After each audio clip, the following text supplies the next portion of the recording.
Animals. Chief, my eyes didn't deceive me back there. We need to go. So we are literally hours away from Halo Infinite's campaign dropping, and I'm curious about what the game's going to be as a games of service. So we're here to answer that question for you today. I'm Austin. And I'm Eason. Okay, so do we really have the answers? We don't really have the answers. We're just kind of talking about what it might mean. Okay, so you know that 343 is the developer for Halo Infinite, but it used to be in the hands of Bungie, who is now working on Destiny, and we absolutely know what that game looks like as a games of service.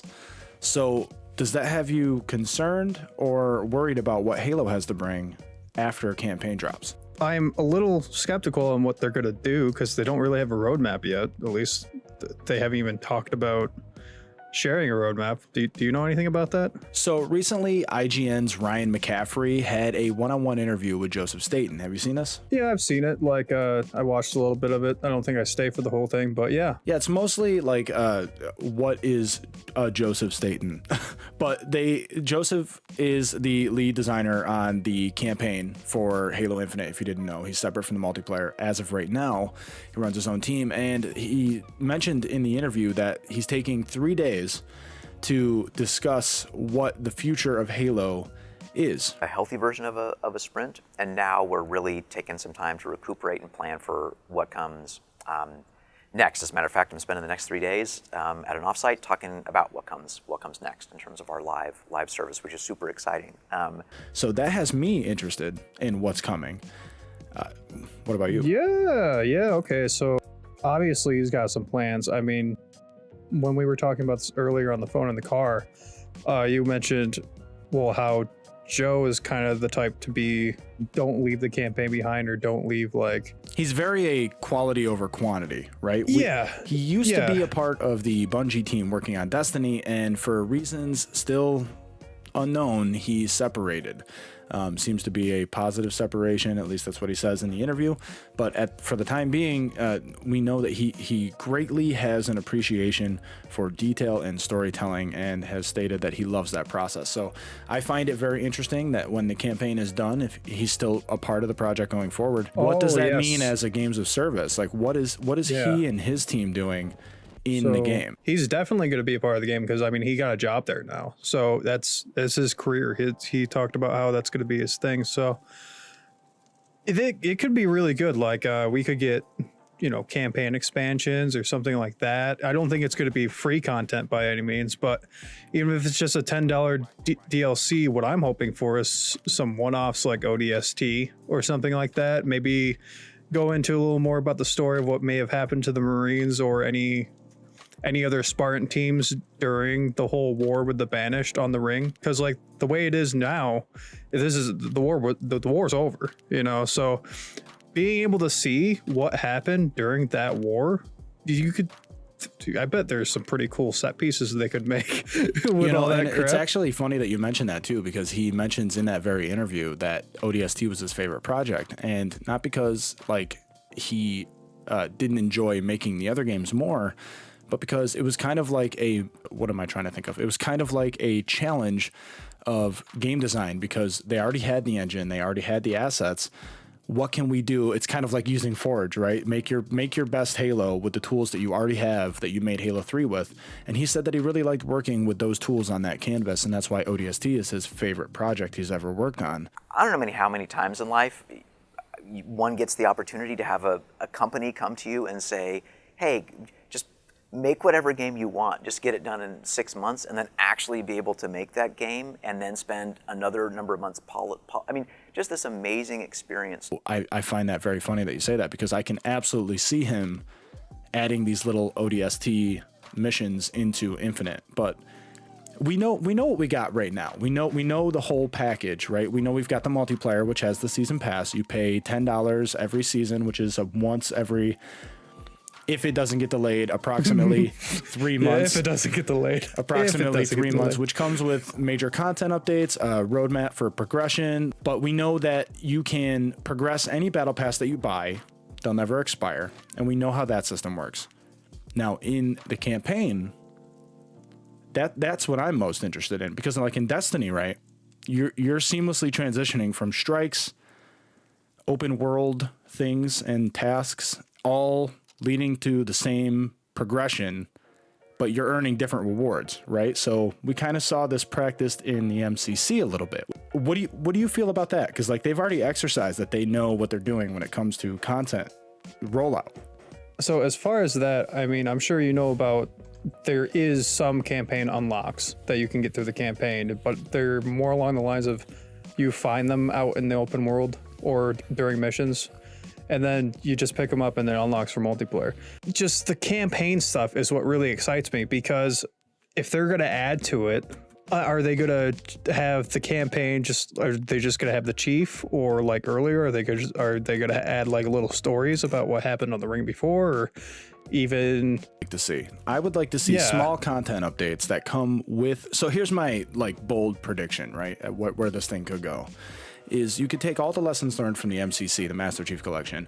You could apply that to the new season pass, which never expires. So you're constantly able to progress. If you only like multiplayer, you're only going to play multiplayer.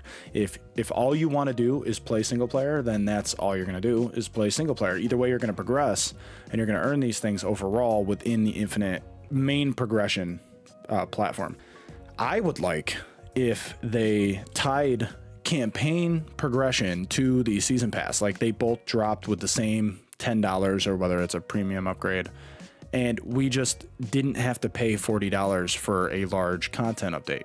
If you kept rolling it out, you know what I mean? Like the three main pillars of Halo Infinite for me right now, and I know you got a lot to say about this, is you've got the campaign, which is that solid, incredible story, that epic adventure as Master Chief, and you get to experience that, and you take that skill and that, being a Spartan over into multiplayer, and you earn progression there. But then also when Forge drops later next year, you have your community taking all of the tools and making content for you.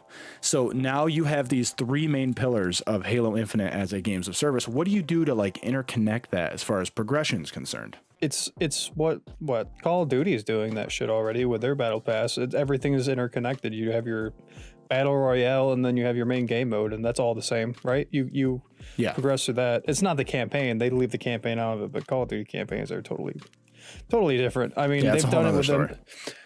They've done the battle pass thing with campaign and MCC. That's why we're thinking it could be a cool thing. It'd be so cool. So recently there was a rumor.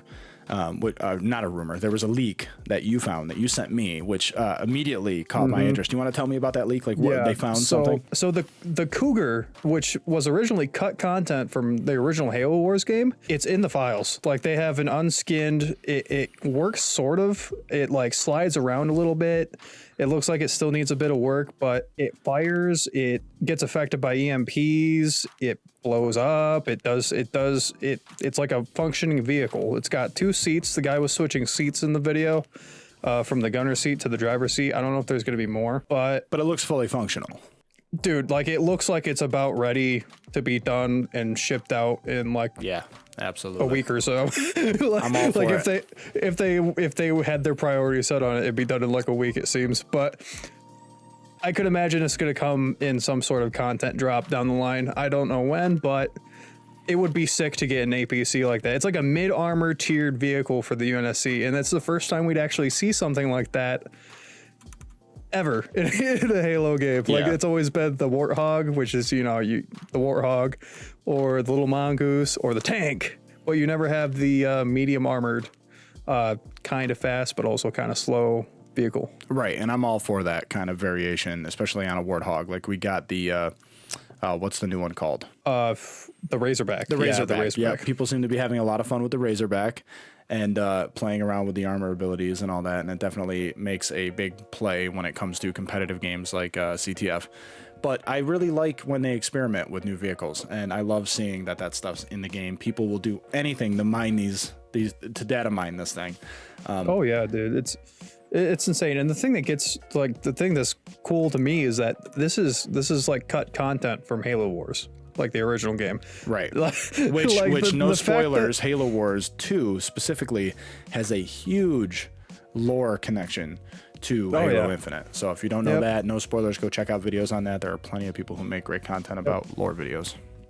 Yep, and it's just so cool because it shows that like 343 is kind of doing their homework, and then they might actually know a little bit about Halo. Yeah, this feels different, right? Good. This feels like I feel like we're in a moment in time here. You and I are very big Halo fans. You know, it does not take just to be clear. If you're a longtime Halo fan and you're kind of turned off by progression and Halo in general, don't worry about it. Just turn it off.